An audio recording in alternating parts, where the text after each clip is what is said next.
Hi, everyone. This is Ben Jackson with the Innovative Payments Association. We're going to give folks just a minute here to get logged into Zoom and join the webinar. So please stand by and we will get started shortly.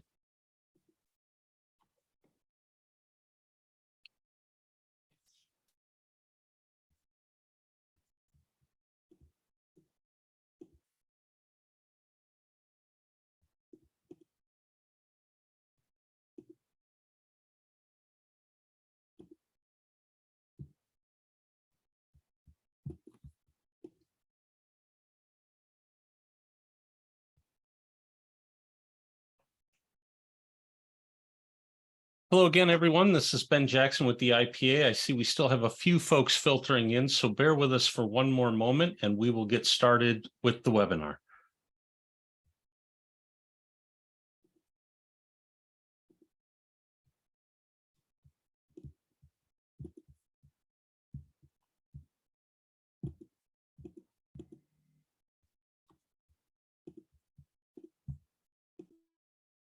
Hello again, everyone. This is Ben Jackson with the IPA. Thank you all for joining us today. I'm excited about today's webinar, and our title here is the role of customer experience in building and retaining consumer trust. And I want to give you a little peek behind the curtain and say that I had a chance to look at this presentation before today, and I'm excited about it, and I don't want to delay too much on turning it over to our speaker. But I do want to say that when we were talking, Meg Porter, the Executive Vice President for Enterprise Transformation at Ubiquity, was telling me about how passionate she was about this topic and about how important it is and the things that she's seen. And I think that one of the things that we're all going to see coming through this is that we all sort of intuitively know that it's important how we interact with the customers, but it can sometimes be hard to translate that from theory into action. And one of the things that I think this webinar is going to help everyone do is think about how to make that bridge. And so with that, Meg, let me turn it over to you. And one more housekeeping item, we will be recording this, and certainly if you have any questions as they occur to you, please put them in the chat or the Q&A, and then we will pick those up at the end and have a little bit of a discussion. Meg?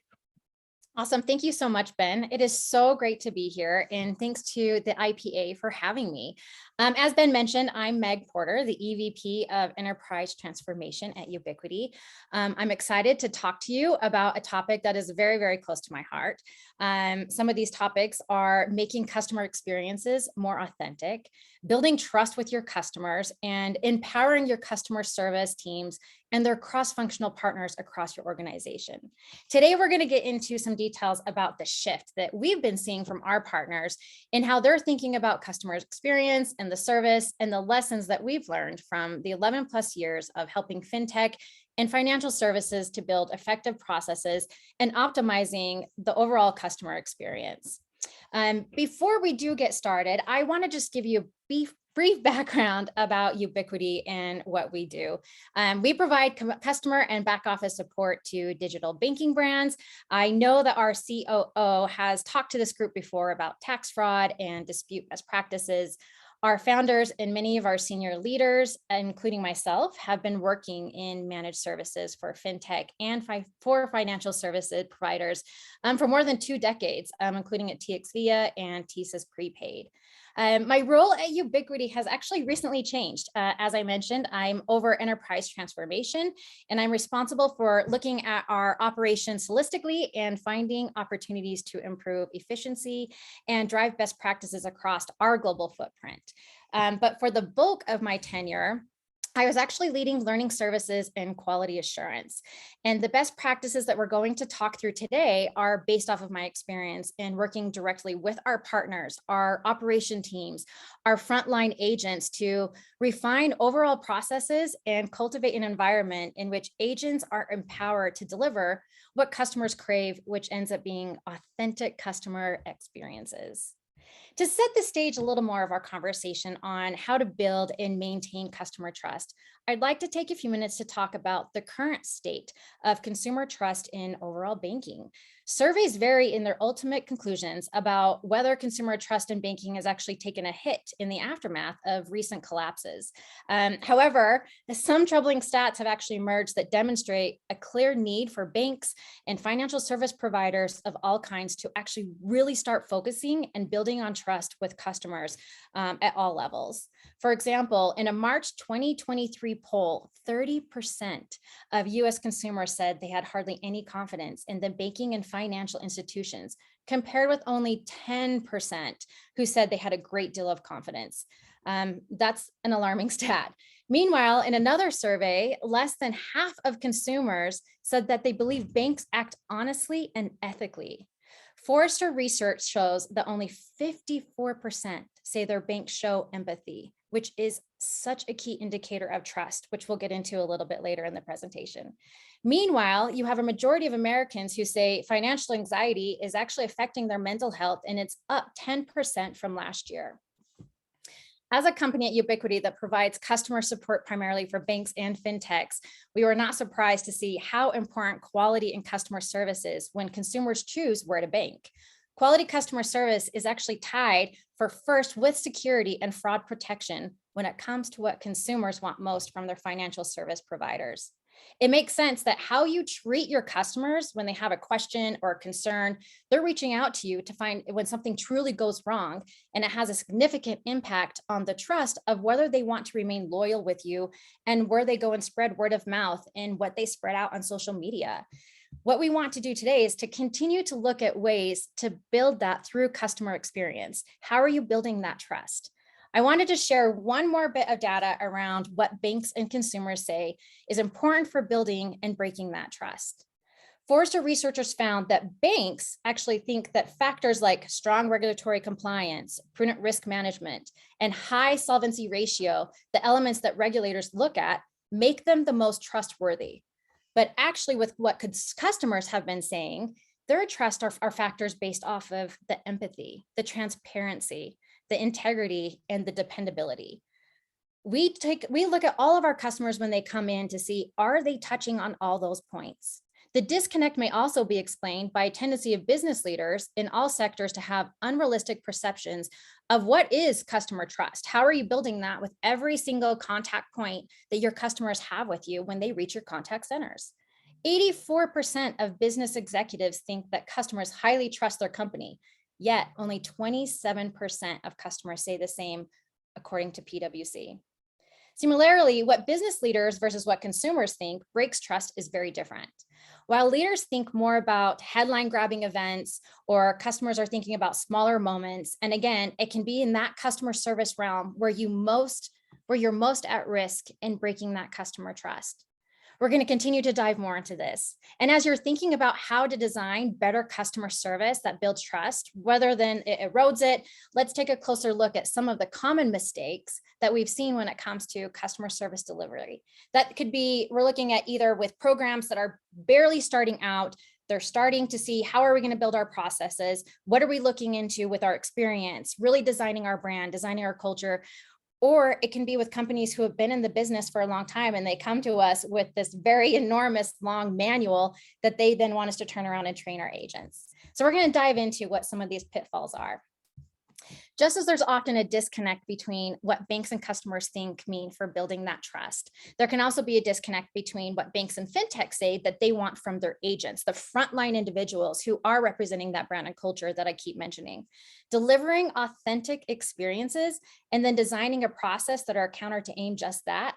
You can't just have agents that are like robots, which is a very common mistake in this industry. We have many times when contact center or clients contact us and they say, like I said, here's a manual and here's a call type that they want us to handle, and it has 20 steps that they want an agent to remember and then turn around and be scored up on it. You can't expect a true authentic experience with steps that don't empower agents to be able to think outside of the box, to be able to know how to navigate when a customer comes in with a totally different question that's opposite of what was in the next step of 4, 5, and 6. The second point is really an extension of the first, not aligning QA scorecards and coaching with behaviors that actually create positive interactions. If agents are thinking about what's on their scorecard more than they are about making a connection with their customer and how they'll be measured rather than focusing on what am I delivering? What is my connection? Am I making this customer feel safe with me? Then you do have a problem. One of the hallmarks of quality assurance in the past that we've seen over recent years is scoring active listening. But by the company's traditional measure, we're looking at, did they say the person's name 3 times? Did they restate the problem? Did they ask so many probing questions? It turns out the customers actually don't care about how many times their names are said, or they don't care what probing questions you ask after about their question. They want to know that they are calling to get their problem solved. They want to be able to call and know that I'm taking the time to call you, you understand my problem, and you're going to solve for it. We want to drive that customer experience and get that feedback from our customers and make sure that they were satisfied with what they were hearing and what they were seeing. If you drive it based off of just the QA audit forms and you give an agent high scores for giving the right answer, but then we mark them off on active listening, then it's still a bad experience, but they got really high scores. So we were seeing that disconnect of high QA scores, but then really poor CSAT and NPS and Stella scores. How do you close those gaps? How do you measure your quality performance to truly be aligned with your CSAT and your overall customer satisfaction? When we get into strategies for success, I'll talk more about how we've actually revised our audit form at Ubiquity and how that's making a really big difference in our agents and also what our partners are getting out of the data that's coming out of our audit forms. Another area that threatens trust are broken customer journeys or a lack of a process. We've seen so many situations where our partners wanted to have certain call types where escalations were transferred to them, or we would document it where they would receive a call back. We saw a big gap when our agents would document why the customer was calling in. We would advise the customers that they would receive a call back, and then they would never get a call back. That results in a customer calling back in and then having to retell the story. I'm sure everyone here today or ends up listening to this has had that experience of being very frustrated to have to reinstate the problem over and over again, just to find out that it was actually never transferred. So who's owning that? There was no ownership in some of these processes. And the follow through, the reporting, the tracking, that's what's going to really drive customer success and an overall strong experience. The escalation path and making sure that all parties involved understand what their role is and how that connects the dots, it truly is like a domino effect. You really have to make sure that every domino is connected to ensure that this is getting looped back to the customer and they're getting resolved and they remain a happy and loyal customer. Similarly, we've actually seen customer journeys where there's virtually no information or there's incomplete information on the website, or actually even more importantly today, a lot of information is now being driven on the app. We were finding that customers were calling us and we would try and help them to do self-service, which is a big drive today in our industry. And we would find that there was a lack of process or a lack of information on both the website and the app. An example I can give you is how long does it take to transfer money? Or how long does it take to receive a deposit? Some things that we overlook today and actually may seem obvious is that what happens is bankers and payment experts, they've been designing the program from day one. So they know the customer journeys. They already know the answer to the question that they think a customer will call in about with a very specific way of asking it. But what they don't always remember is that you say 3 to 5 business days to receive your funds, and it's actually 3 to 5 business days. 3 to 5 days versus 3 to 5 business days, they're very different in terms of timing. And when it comes to your customers' funds and their money, that is what matters to them. They need to make sure that they feel safe. We need to give them hard deadlines. You want to make sure that you're seeing that across all platforms, whether they're calling us or it's provided on your website or your app. Next, we've seen a desire to over-index on technology to deflect customers versus actually solving their problems. There can be a tendency to put too much faith in technology to solve all problems with customers, but technology definitely has its place in the customer interactions. I'm not saying let's get rid of it because that's the direction we're heading, and in contact centers, because it does help agents with automating tasks, summarizing data, even providing, which steps to go to next. But on the consumer facing side, like IVRs and chatbots, they can be really effective in terms of like answering your basic questions, providing account balances, what are your last transactions, or providing directions for customers on how to do self-service.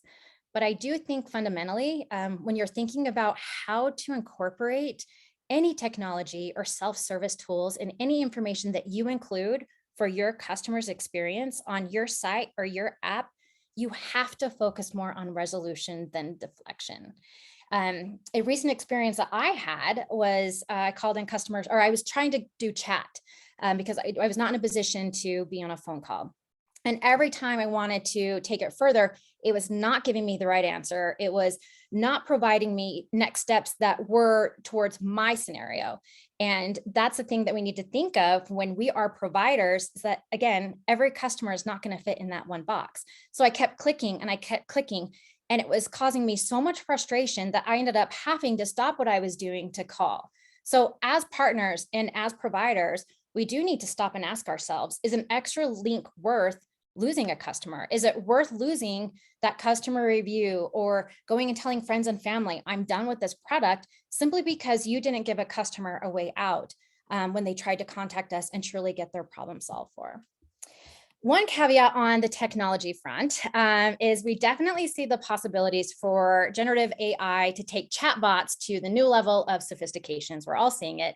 But no matter how good technology is, as I said, having that escape hatch to a person can reduce a customer's effort, which in the end ends up driving that overall customer satisfaction, and that customer ends up returning. We're going to dive more into how you can do that. How can you understand the customer journey later on this presentation, because it is such an important aspect of driving that customer satisfaction. And again, representing your brand.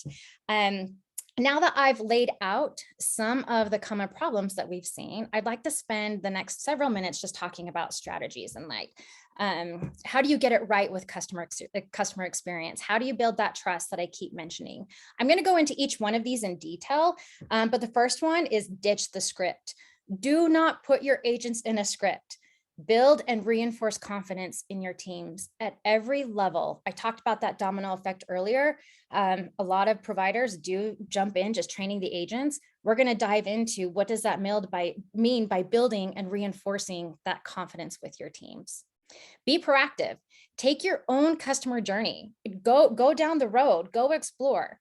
Take advantage of your data and call listening and use them to improve your customer experience. First, you probably won't be surprised to hear this, but my go-to recommendation is always throw away the script. Every time we get new partners coming in and they have these manuals and they have multiple areas where scripts are provided with what they want the agents to say, a script is not an effective way to train a human to talk to a human. This can be hard for a lot of banks and the direction that they want to take it, because they do want to give out the right answers. And with written materials, those are not human interactions. You're having a human interaction. You need to think about that. Our customers are calling us. They want a human interaction. They don't want a robot. They don't want to talk to somebody who's not going to understand them. We definitely push against all of that scripting. It just takes the authenticity and it makes it virtually impossible to be able to achieve being authentic and really driving the personality out of the agent that is taking that call.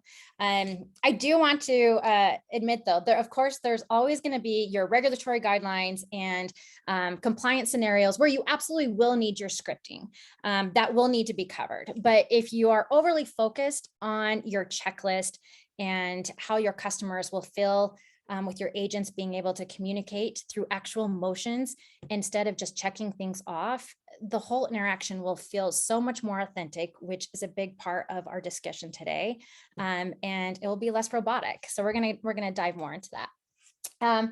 Instead of giving the agents a script, what you're looking for is giving the agents a training that has a roadmap of what success looks like. And they can interpret that with their own personalities. Again, these are humans talking to humans, and it becomes more transactional experience if you're just giving your agents the tools on how to navigate that, without a script. They need to be able to speak on their own if an agent or a customer goes off of that script that you were hoping an agent would use. The number one reason that customers actually stop using financial services and providers is because of a bad experience. They don't want to call back in, which I'm sure we can all relate to some customer experience or another. So how do you train your team to do their best to provide fast, accurate, and empathetic service? And what are those ways to help them be themselves, to represent your culture, to represent your brand, to represent your company? It definitely sounds a lot easier than it is, because you have to be really comfortable and confident with your program knowledge. Your agents have to feel like they have the freedom to be unscripted and authentic and still get the right answer, right? We want them to be able to get the right answer, but do it in an authentic way. The thing that we've seen time and time again is that agents are most afraid of being asked a question that they don't know the answer to, so they freeze. And if I go back to that 20-step process of, hey, this is the call scenario, this is what you need to do, they can't memorize every single scenario that they're given. Every call type is very different. And memorization doesn't mean you're going to be able to respond to what the customer is asking. Scripts don't empower your agents to think outside of the box. When a customer has a rebuttal or a follow-up question that's not associated with what we've provided, then the agent doesn't know where to go from there, which then ends up being extra hold times, which then goes into escalations and transfers, which again, we'll get into a little bit later. But what we've done to help avoid some of these transfers, or we get rid of scripting altogether, is we've developed a training approach that we call foundation and finesse. It's a combination of giving the agents the context to understand and relate to the customer, especially if agents are being trained in a different country, or they're taking on a complex industry like financial services or healthcare that they may not be as comfortable with. Our foundation and finesse program actually gives them those tools, and breaking it out for them to understand it at all levels, to come into it with a lot of confidence. When I say come into it, answering every call with, I've got this, I'm here to represent. So understanding those components and the aspects of all those programs, it's so critical. But then also thinking about the emotional side of every equation, every customer that's calling in. I wish every call was someone calling in to say, this product is amazing, I love it. Unfortunately, it's not. They're calling us because they need something. And that's what we need to get in the mindset of, how are we solving and turning this into a very positive experience for every contact that we have. Again, I mentioned, getting involved with the emotional side. Are you demonstrating that to your care team and how they're going to resolve that problem at every single level, every role that is going to have some touch point with that customer? Are you establishing that rapport, and how are you doing it? How are you building that with your teams? Your customers, when they call in, they're expecting to talk to an expert. That's why they're calling, because they, in their minds, and I hope this is what it is in terms of your teams, is that they're calling in to get that answer. They are calling the experts, and they want the agents to be able to help them. And we need to know that our agents know the product. We need to know that they know the larger context of how it fits into this customer's life that's calling me. How are we making it easier to make your customers feel safe, heard, and actually understood, that they leave knowing, that was great. I called in, I got my answer. I feel much better that we got this resolved. That also means of the focus of empowering your agents. How I mentioned earlier about transfers can be really hard, and you don't want your agents to transfer, but if you're putting them in that script or that step-by-step without giving them a true training program that helps them know how to navigate, then you're getting a lot of transfers, and the fewer transfers, the better. To be able to reduce transfers and increase speed to resolutions is to focus on your tier 1 agents, your team leaders, and your QA analysts, your trainers, everyone in that program that is focusing on that customer, to handle more scenarios, more call types, and being able to have those troubleshooting tools. It keeps them engaged with the customers. They then know what questions to ask, right? The transfers, they're going to be a killer. Immediately with one transfer, you're going to be on a rocky road. If you have to transfer a second time, that's probably going to result in a negative survey, or actually even worse, a negative review on social media that's going to have multiple reviews and possibly lose more customers. With that said, it's no wonder that 70% of customers expect everyone they interact with to have all the information when they call in, to know their issues. This was based off of Zendesk research. So I said earlier, throw out the script. We're done with the scripts. But that doesn't mean that you don't need to give the agents tools, job aids, robust and easy navigate, like knowledge base. Those are all important. You need to make sure that you're providing data about the program. We sometimes overlook that the agents need to know what is going into this program. What is it like interacting with the customers? What are those interactions with the brand? What are those interactions with the culture? This comes from the journeys and the current conversations that we're hearing and seeing. And having a human coach that's actually invested and supportive team, that will help improve agents and their performance for the long haul. We're going to get into that a little bit more as well. Agents need all of this at their fingertips to be able to help them resolve issues very quickly, especially as they're learning and they just came out of training and they're still trying to navigate everything that they just came out of the classroom with. They need it easily accessible. One thing that we do at Ubiquity that I actually love and have seen a very strong impact and a lot of value is called our SaaS approach. It's stop and sync. It actually focuses on the customer's part of the interaction. So instead of listening to a call all the way through and then looking back and saying, okay, what did you hear? What did you do? Our stop and sync approach is that you stop the call when a customer calls in and you hear what they're asking, what are their questions, and then you stop it and you ask the agents, how would you respond? What is the tone of the customer that you're hearing? And what would you say next? And everyone gets a chance to do that. And then we play the rest of the call and we compare what they would have said versus what they heard. This helps the agents realize that they can proactively address the question when it comes up again later on with their role and their career path.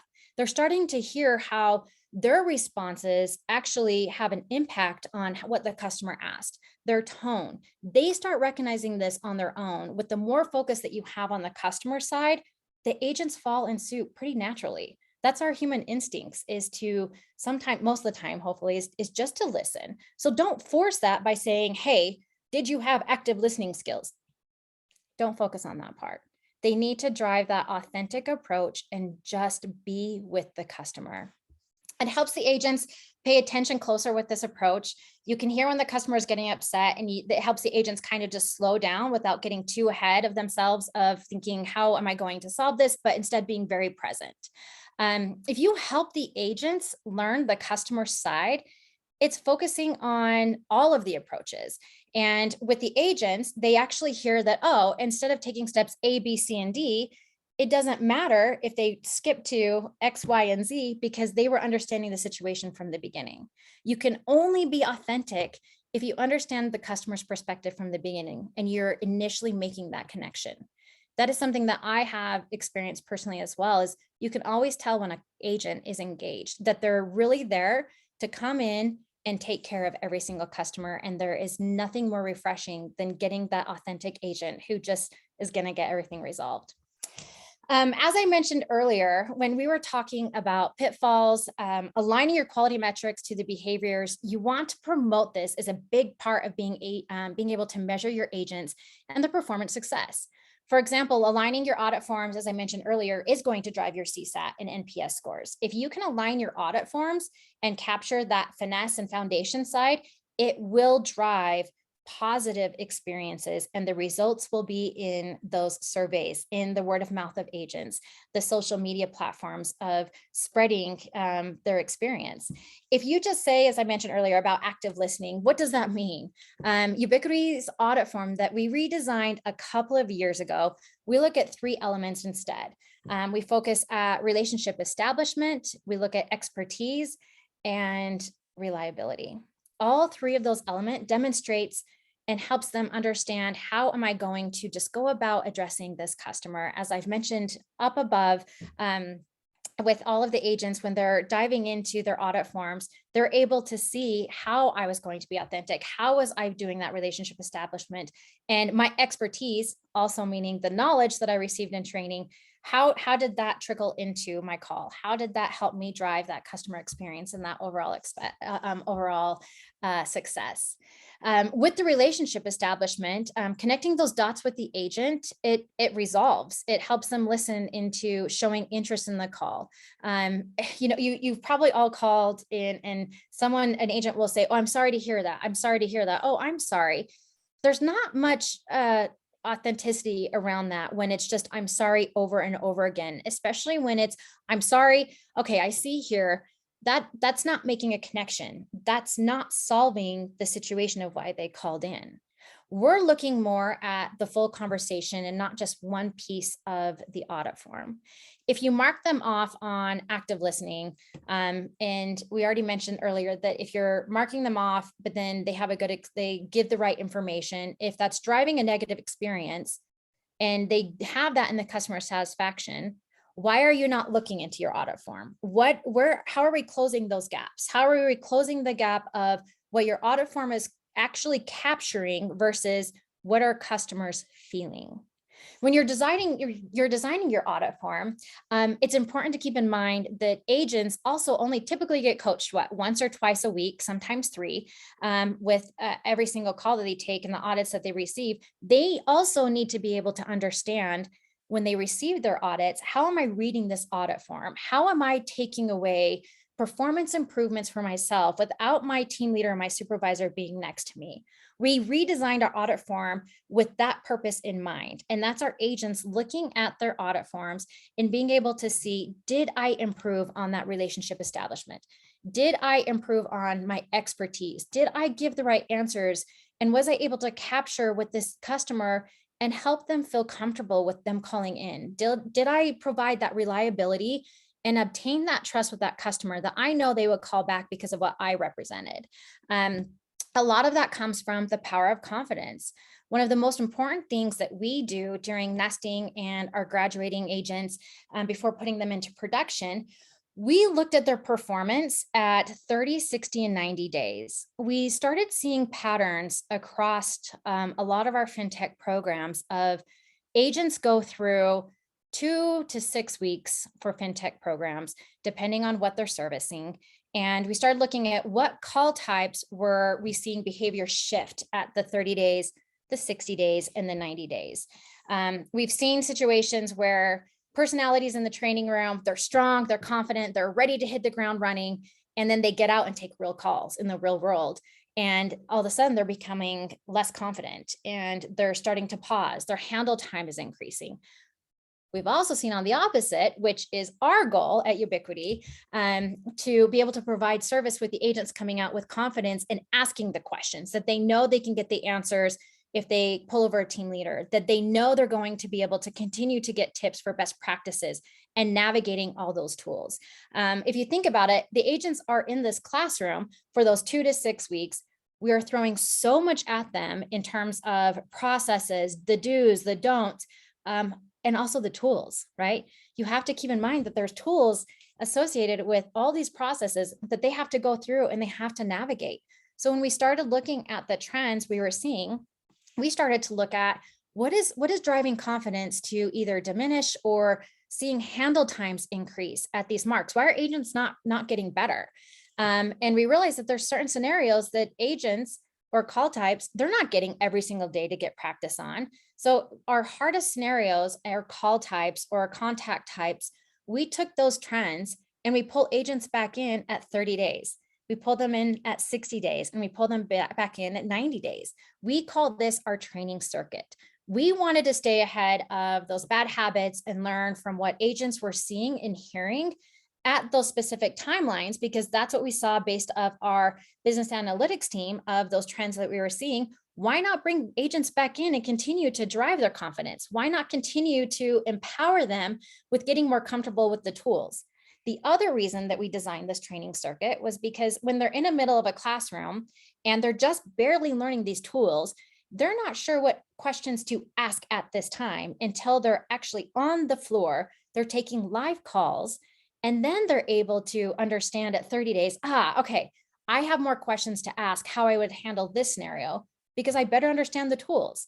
And then we give them tips and tricks. And we've seen a true value added to the confidence of our agents. And it builds agents to stay with us longer. We have tenure agents who have that confidence. It builds that strong culture within the culture of the brand that we're representing. We specifically designed the training circuit to keep the agents within the mindset and the framework to bolster this confidence that I keep measuring. Confidence helps agents build that rapport. It helps agents not pause or do a lot of hold times because they know how to have that conversation, because they now know how to navigate and get different answers.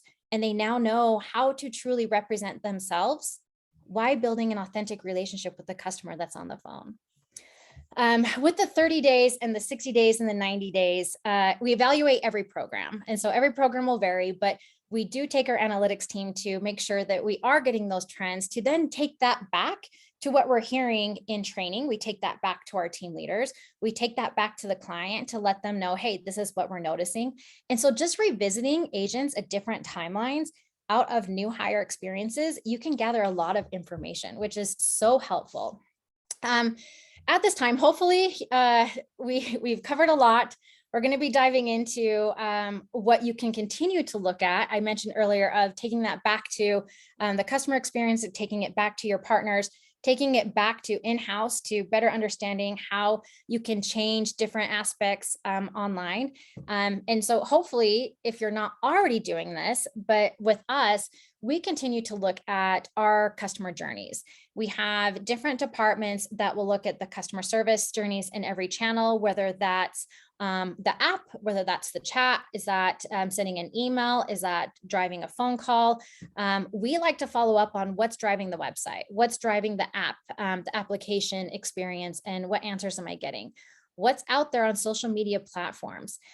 Even just Googling experiences with your different programs, you gain a lot of information. But the important question that you need to ask yourselves is, how are you tying all of that together? If you're going back and revisiting your journeys, you're going back and revisiting your FAQs, you're looking at what's on the application for different scenarios of people calling in, how are you connecting those dots with every experience, again, with everyone who has a touch point with a customer? An example of this that I can give you was we had one client who you had to contact the contact center through the app. Everything was through the app and it was push, push, push. The problem that we started seeing was customers, if their purse was stolen or if their phone was lost and their credit card was fraudulent, how are they reaching out to customer support? How are they reaching us? What is that process? And we saw that there was nowhere, they had a website, but on the website, there was no way for them to contact or know how to contact them. There was no numbers, there was no contact us section, or they did not have chat. Everything was through the app. So what's your process? How do you let your customers know that if my app is no longer accessible, that I have another way to reach you? So that's just a small example that going through those experiences, you can gain a lot of information of what's driving your customer's experience. Even well-established programs, they can benefit from this exercise. Years and years in the making, we always still find opportunities that we take back to our partners to let them know, hey, this is what we're seeing, this is what we're hearing.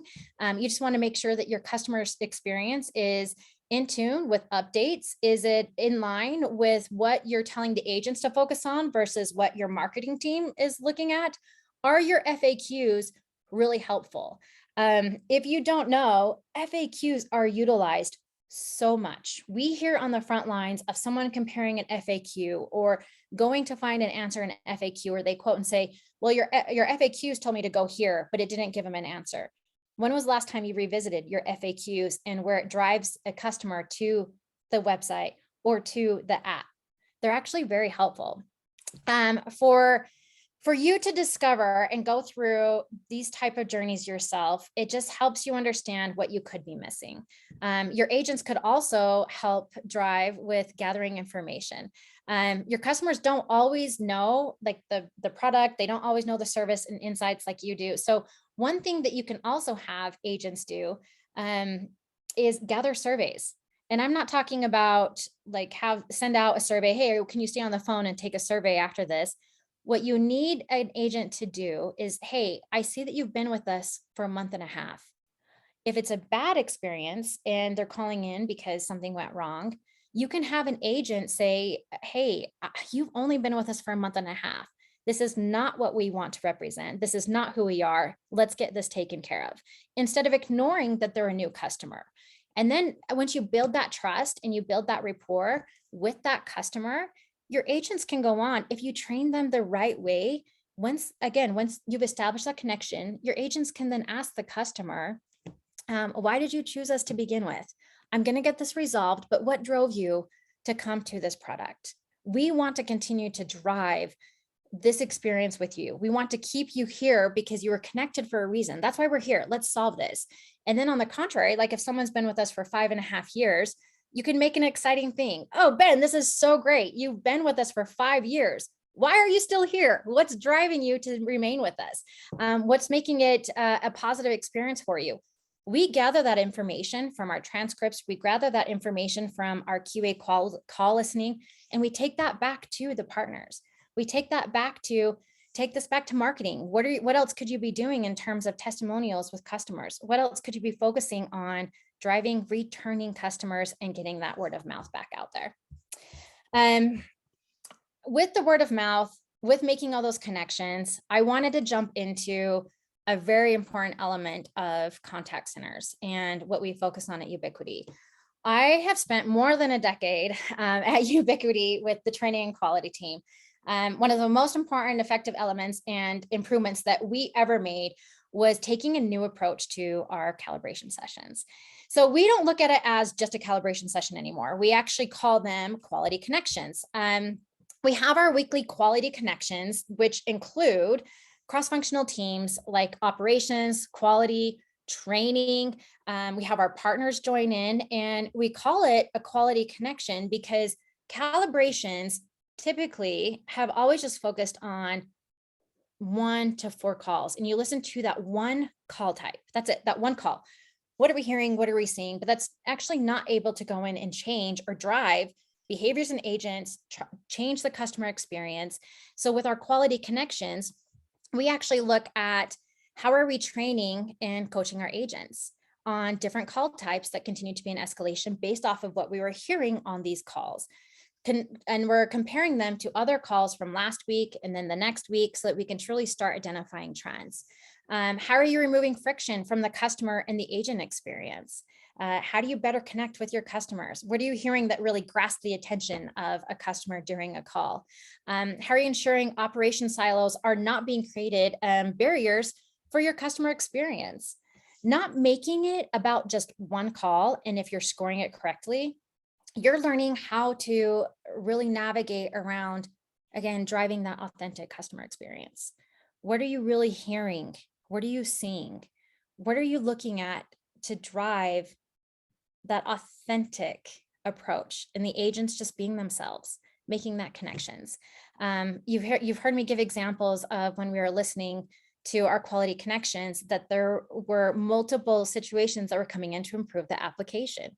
It was either glitching and we found out that there was a bug that we were able to quickly identify instead of having more pain points for additional customers.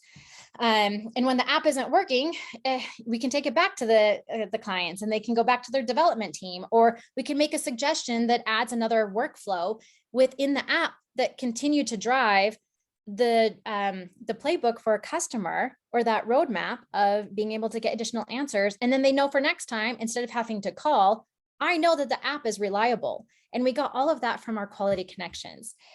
We actually work with Propel. If you don't know, they help government benefit recipients make the most of their funds through technology and companion debit products. They do a lot of data analytics around customer interactions. They're very invested. And their head of debit operations has told us that our call listening sessions and our quality connections are so important to hear what's impacting the customers, and it actually helps reinforce that back throughput to the organization across all their teams and to the front lines of the agents has truly shown value in how they're looking and focusing at connecting the customer and the agent, and that they're all aligned. Rooting out the problem is actually just the first step. It's the actions that come next that are essential to ongoing customer service optimization and trust building initiatives that are going to make a difference to your customers, your teams, and your bottom lines. At the end of the day, we're all customers. We've all had our experiences. And more that we put ourselves in our customer shoes and we put ourselves in our agent shoes, the more authentic and the more personal and the more memorable interactions we can deliver, and the more tools you'll have to be able to train your agents to obtain that. You're going to be able to have your team leaders know where to focus. You're going to be able to have your overall operations team connect as one, and then be able to come and connect with you to continue to drive that authentic culture, that authentic brand, and more importantly, have that trust with your customers. That's pretty much what I have for you. I do want to leave time for any Q&A, but thank you all for your time.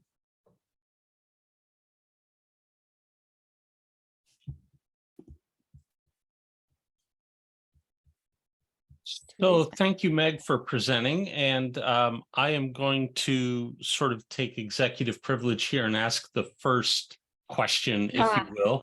As you can see, Meg and I have both gone to the library to sit down and have a conversation about this.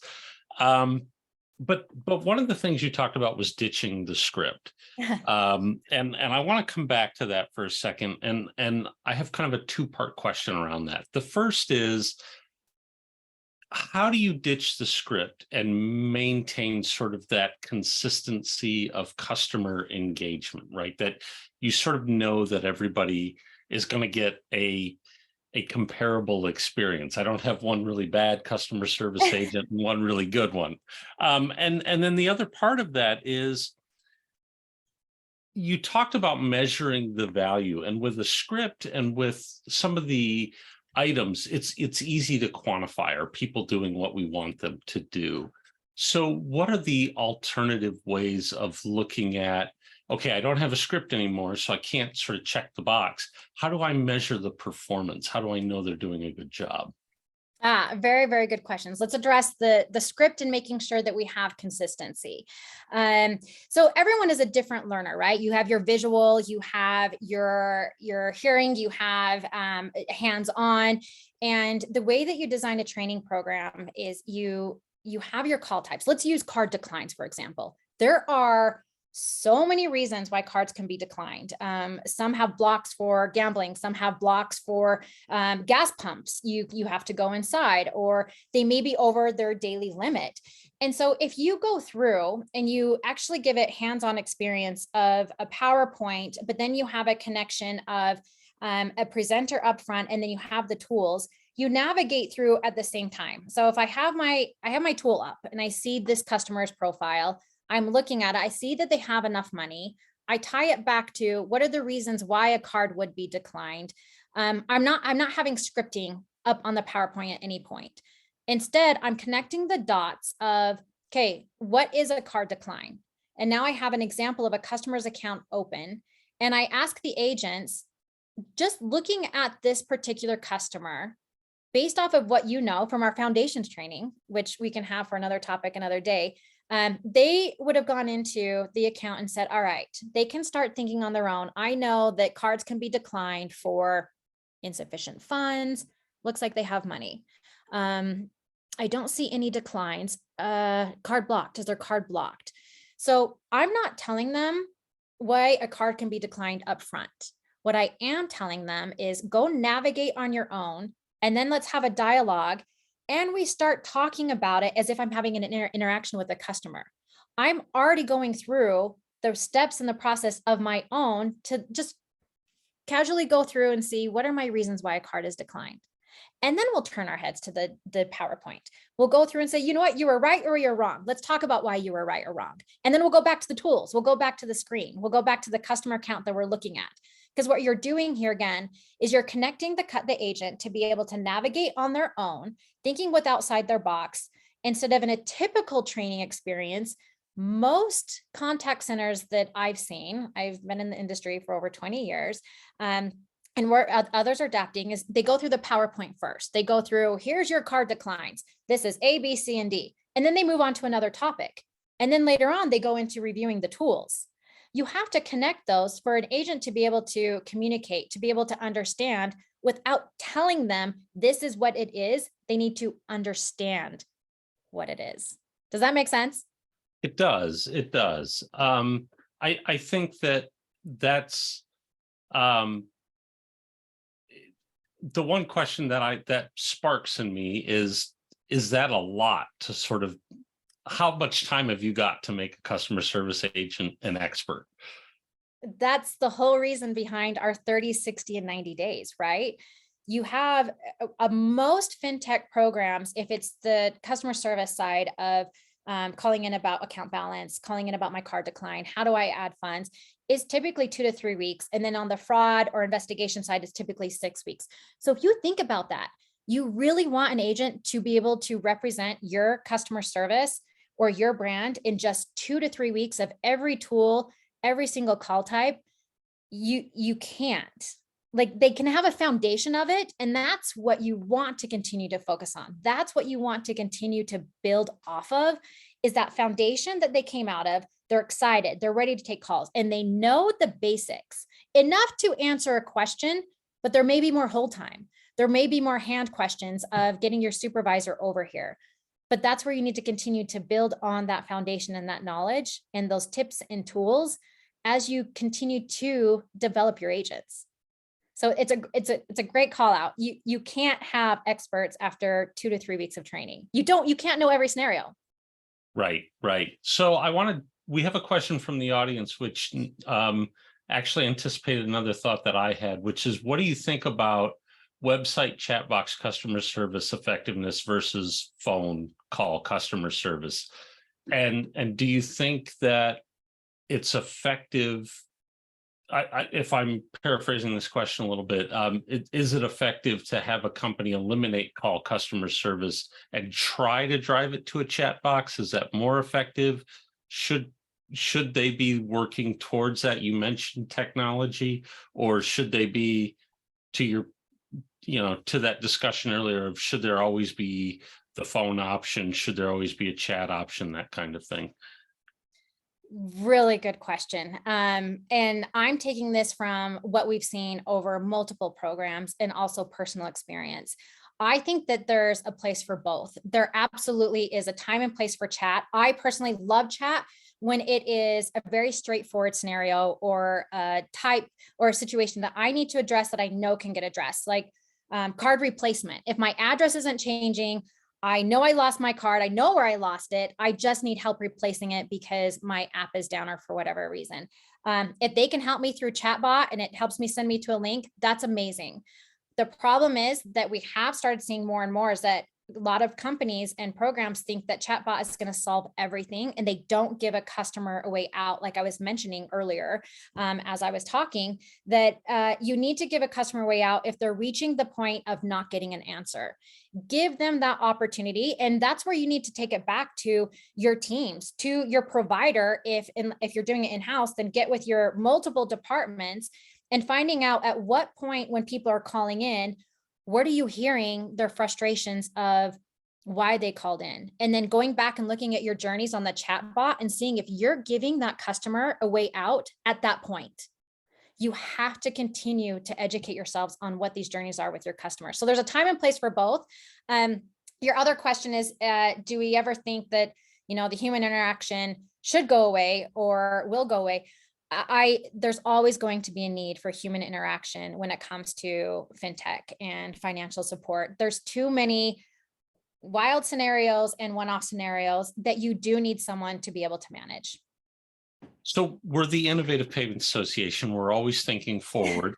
Yes. I want to get you to come back to that talk. You mentioned AI a little bit, and that being a tool. Do you foresee AI becoming more of what Microsoft likes to call a co-pilot for customer service? Do you think it's going to enable more customer service, maybe with less time or fewer people, that kind of thing? Oh, yes, absolutely. I definitely think that the AI is going to be a huge value in customer service. It's going to make agents quicker in terms of building that confidence that I was talking about. You don't want to have the scripting, but if it gives them suggestions of what to ask, or, hey, could it be this reason for the card being declined? AI is going to be very supportive, and it's going to help navigate agents of getting more comfortable of not always having to rely on it, but having it as a tool to be on the side is very beneficial and will help with handle time, your first contact resolution, if it's utilized, and more importantly, if it's trained correctly. So we are coming up to the end of the hour here, and I do want to make sure that I ask you, as somebody who has been around this and is an expert in all of this, can you think of a customer service experience that you have had that went really well? And can you talk about why it went really well?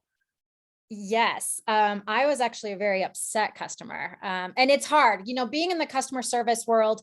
I have a very high expectation of how I should receive customer service. And I called in, I was having issues with receiving a card. I was not getting an answer. I was getting transferred to a new supervisor. Oh, wait, my supervisor's off. Let me get you to another supervisor. And I finally got to a manager, and I was screaming and yelling at this point. This was a long time ago. I've been very calm. I've been on the other side. I get it. But this manager, and I want to come back to that original question of giving my experience, but this will come back to the importance of training down and having everyone in the same position and being trained the same way, because this manager was like, Megan, and I love being called my first name, Miss Porter. No, let's keep it personal, right? But Megan, let's get this solved for. And it ended up being a very simple solve. Like, they needed to update my address because I was in a new location. I was traveling, and he goes, I'm going to get this solved for. And he's like, I'm not sure why you were transferred, and I know you were hoping to get this taken care of. It's now taken care of. I've totally reset I've updated your address. I'm going to overnight the card to you. I really want to keep you around. Why are you still yelling? And that would not go well for everybody. And I was like, I don't know. I just wanted to get mad. And he goes, I want you to be able to feel comfortable to get mad, but I want you to feel comfortable that you're going to be taken care of. And I'm going to go back, and you being transferred was not okay. He deflected, he calmed me down, he solved for it. But those are the tools that your agent should have, not your managers. So that's a situation that has always stuck with me, and was a big part of designing the training circuit of the 30, 60, 90 days of just ensuring, like, how do you get an agent to that point? So that's one that sticks with me. It's an excellent example. Well, I want to thank you very much as we come to a close for presenting this and your experiences. And if folks want to reach out to you individually, do you have a contact that we can give them? Oh, yes. Well, one, I'm on LinkedIn, so you can find me at any time. But it is meg.porter@ubiquity.com. So feel free to reach out to me. I would love to hear from everyone. This is clearly my passion, and I could talk about it for hours if we had time. Fantastic. Well, thank you very much. And thanks everyone for attending today. This has been great. And we will be posting a recording in case you need to come back and you want to refresh your memory before reaching out. So Meg, thanks again for presenting today. Thank you so much, Ben. And thank you, everyone. Bye-bye.